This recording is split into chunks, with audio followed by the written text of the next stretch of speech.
Le manioc est l'aliment de base de la majorité des Congolais.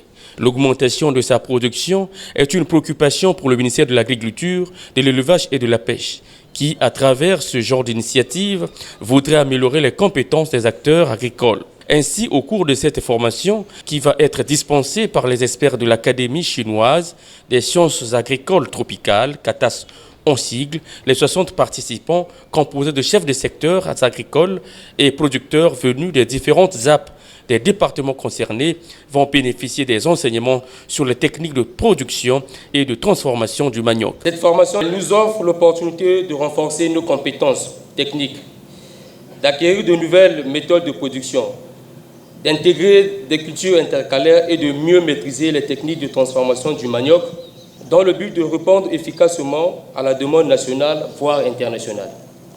La coopération entre la Chine et le Congo dans le domaine de l'agriculture est prometteuse.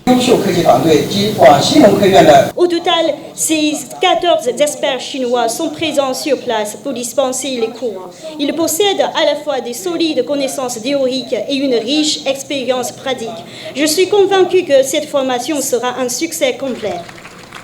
Le ministre Paul-Valentin Gobo met un accent particulier sur la formation des acteurs en vue de garantir l'avenir du secteur agricole. Le manioc ne saurait être considéré comme un simple produit agricole. Il est l'aliment vital de la grande majorité de nos compatriotes et à ce titre, sa maîtrise constitue une question de sécurité nationale.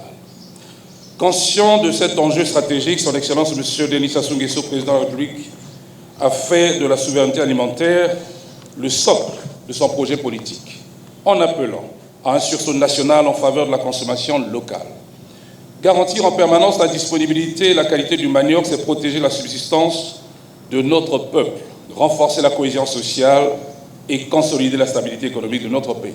Lancée à Brazzaville, au centre de démonstration des techniques agricoles de Combé, cette formation de 15 jours va se dérouler à Bundji, dans le département de la Cuvette.